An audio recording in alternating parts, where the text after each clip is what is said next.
अस्सलामुअलैकुम स्टूडेंट्स। अभी हम एक बहुत छोटे लेकिन बहुत इम्पोर्टेंट टॉपिक रेंज को कवर करेंगे। इसके अलावा हम मिड रेंज का कॉन्सेप्ट भी देखेंगे।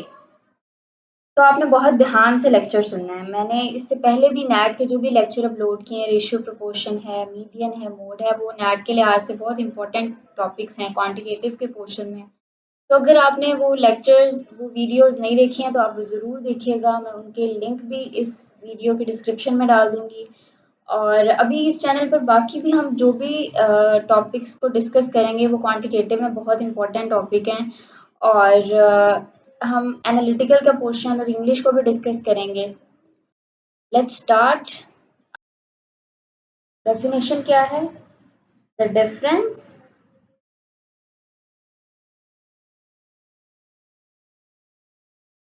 Between largest value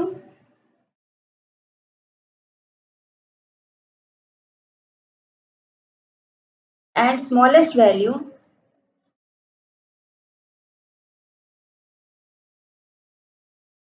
in a given data set। यानी अगर आपको कोई सेट दिया गया, एक डाटा सेट दिया गया है, उसमें आपने रेंज फाइंड करनी है, तो रेंज आपने कैसे निकालनी है? जो लार्ज वैल्यू होगी उसमें स्मॉलेस्ट वैल्यू को माइनस कर देना है। फॉर्मूला इसका क्या है? वही जैसे डेफिनेशन में लिखा हुआ है, range is equal to largest value minus smallest value.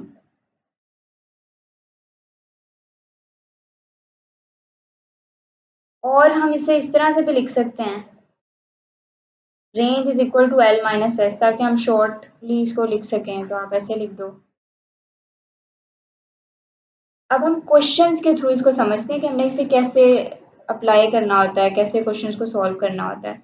For example, अगर आपको क्वेश्चन दिया गया है, find the range of following data set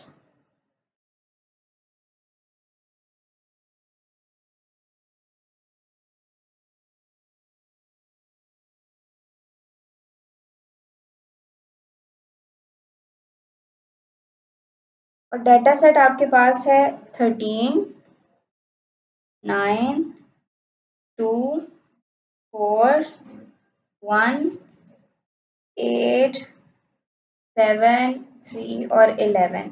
अब आपने इसमें रेंज फाइंड करनी है। रेंज आपको, जैसा कि मैंने फॉर्मूला बताया है, रेंज होता है large minus small. Largest value में से स्मॉलेस्ट वैल्यू को निकाल देना है आपने। अब आप देखो यहाँ पे आपके पास लार्जेस्ट वैल्यू कौन सी है? सारे डाटा में 13 है और सबसे छोटी वैल्यू 1 है। तो आपने रेंज के लिए क्या करना है? 13 में से 1 को माइनस कर देना है।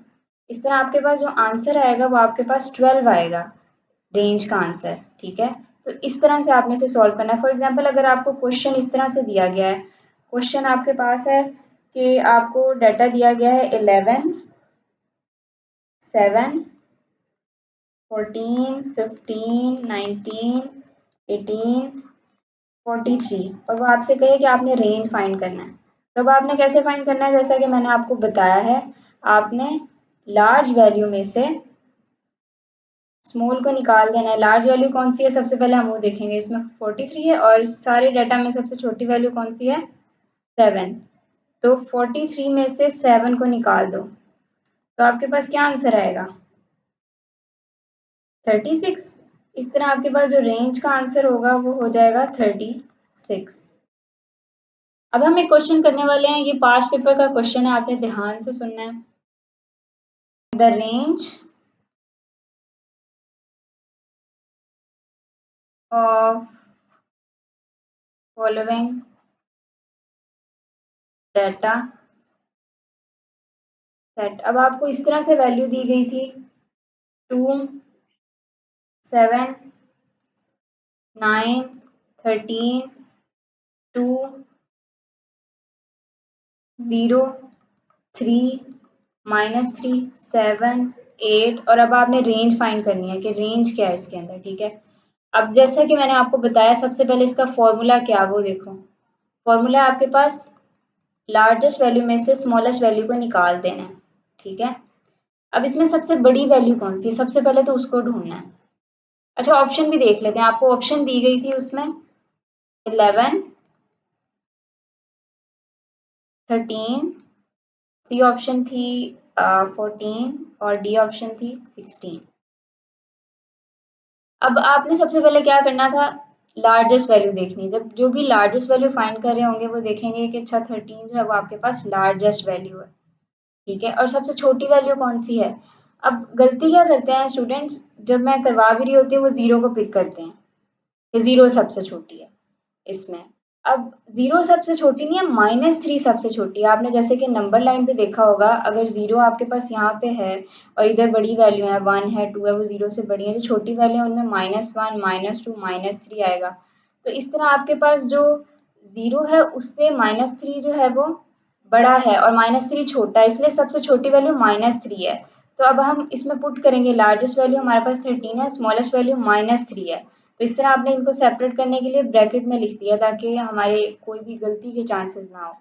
तो इस तरह आपके पास आंसर आ जाएगा 16। तो हमारे पास इस तरह से हम इसको सॉल्व कर लेंगे और मार्क कर देंगे आंसर। अब हम मिड रेंज का कॉन्सेप्ट भी कर लेते हैं, वो भी बहुत इजी सा कॉन्सेप्ट है। मिड रेंज कहते हैं average of largest value and smallest value, या largest number and smallest number,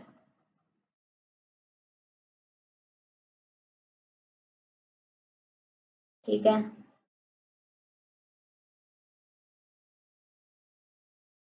अब आपको अगर हम इससे समझते हैं कि अगर आपको डाटा दिया गया है 65, 81, 73, 85, 94 और वो आपसे कहे कि आपने इसका क्या निकालना है, मिड रेंज फाइंड करनी है इसकी, ठीक है। तो अब वो आप कैसे फाइंड करोगे।